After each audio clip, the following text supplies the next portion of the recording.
नमस्कार, आप देख रहे हैं एक्स्ट्रा डोज। तिरुपति के लड्डू पर नया विवाद छिड़ा है कि तिरुपति के लड्डू में जानवरों की वसा है, यानी कि जानवरों का फैट मिला है। अब ऐसे में जो लोग तिरुपति गए थे या तिरुपति का प्रसाद जिन्होंने खाया है, अक्सर हम जब कहीं से प्रसाद लाते हैं तो लोगों में भी वितरण करते हैं, वो ये सोच रहे हैं कि हमसे ऐसा कौन सा हमने अपराध कर दिया था कि जो इतनी बड़ी गलती हो गई और हमने ऐसा प्रसाद खा लिया जिसमें चर्बी जानवरों की मिली हुई है। एक व्यक्ति मुझसे बात कर रहा था तो वो कह रहा था कि शुद्ध घी क्या होता है? शुद्ध घी भी तो एनिमल फैट है, शुद्ध घी भी तो जानवर के दूध से ही निकाला जा रहा है, यानी कि गाय और भैंस के दूध से अगर आप फैट जो निकाल रहे हैं, घी निकाल रहे हैं, उसे भी कुछ लोग ये कह रहे हैं, कुछ लोग तर्क दे रहे हैं कि वो भी तो एनिमल फैट ही है।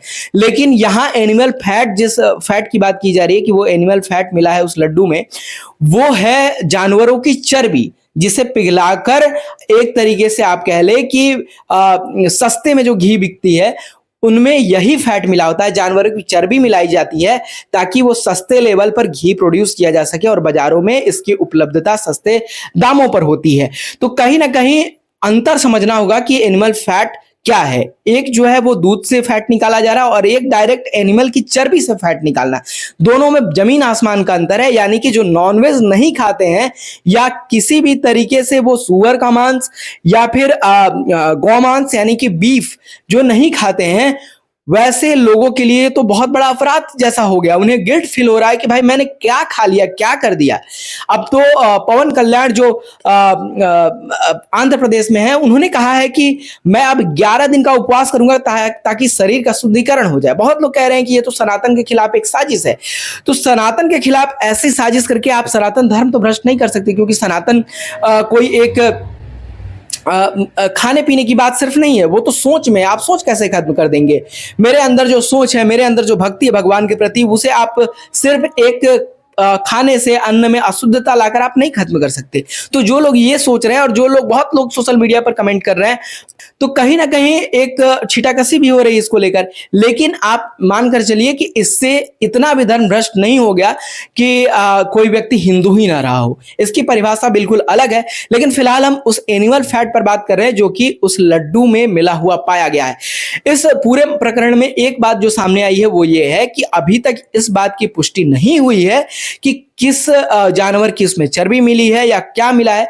लेकिन ऐसा माना जा रहा है कि जो भी नकली घी बाजार में मिलते हैं उनमें ये सारे तत्व मौजूद होते हैं। जो पैरामीटर्स लैब रिपोर्ट में आए हैं वो सारे नकली घी में प्रेजेंट होते हैं, क्योंकि नकली घी बनाने का साधन जो है वो वही है कि वो जानवरों की चर्बी, पाम ऑयल, फिश ऑयल, ये सारी चीजें मिलाकर आप एक नकली घी बनाते हैं और सस्ते दाम में बाजार में बेचते हैं। तो कहीं ना कहीं इसमें जो फेल्योर है वो फूड सेफ्टी डिपार्टमेंट का भी और केंद्र सरकार की तरफ से भी ये बड़ी चूक हो सकती है। ये जांच के बाद पता चलेगा कि इसमें किस तरीके की क्या साजिश है, या फिर ये सिर्फ एक करप्शन का मामला है कि सस्ते दर पर आपने घी खरीदा और घी में शुद्धता की जांच नहीं हुई। ऐसा बताया जा रहा है कि तिरुपति मंदिर के पास अपना लैब है, जहां वहां जो प्रसाद में इस्तेमाल होते हैं रॉ मटेरियल, जो भी वहां रॉ मटेरियल प्रसाद बनाने के लिए यूज किए जाते हैं, उसमें जो भी चीजें पड़ रही हैं उसके टेस्ट किए जाते हैं उस लैब में। लेकिन क्या जानबूझकर लापरवाही की गई है? चंद्रबाबू नायडू की सरकार आरोप लगा रही है कि उनसे पहले जो भी सरकारें रही हैं उनके रीजन में क्या कुछ हुआ है, इसकी जांच की जाएगी। खासकर जो पिछली सरकार थी चंद्रबाबू नायडू के पहले, उस पर जगनमोहन रेड्डी की सरकार पर कहीं ना कहीं चंद्रबाबू नायडू की सरकार की तरफ से एक हमला किया जा रहा है और वो एक रेड्डी ईसाई परिवार से आते हैं। ऐसा बताया जा रहा है कि उनके पुरखों ने कन्वर्ट कर लिया था अपने आप को हिंदू से ईसाई में। तो बहुत सारे लोग ये कह रहे हैं कि क्या जगनमोहन रेड्डी की सरकार ने जानबूझकर ये किया है क्या? अगर ऐसा होता है कि जानबूझकर किया गया होता है तो ये बहुत बड़ी साजिश है और इस पर बहुत सख्त से सख्त सजा दी जानी चाहिए। लेकिन अगर ये करप्शन का मामला है तो उन अधिकारियों को पकड़िए जिन्होंने ऐसे मामलों पर लापरवाही बरती है। क्या कर रहे हैं? इतने इतने तनख्वाह उठाते हैं ये फूड सेफ्टी डिपार्टमेंट के लोग और हमेशा ये बात ऑफिशियल तौर पर कोई नहीं कहेगा, लेकिन आप जब लोगों से बात करेंगे या अधिकारियों से बात करेंगे तो वो कहते हैं कि सबसे ज्यादा घोटाले अगर कहीं होते हैं तो फूड सेफ्टी डिपार्टमेंट के ऑफिसर्स करते हैं और वो करप्शन करते हैं।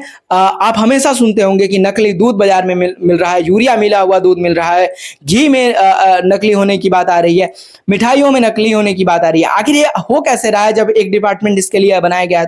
तो कहीं ना कहीं करप्शन हर लेवल पर है और ये बात सरकार में बैठे लोग भी जानते हैं, अधिकारी भी जानते हैं, सब कोई जानता है।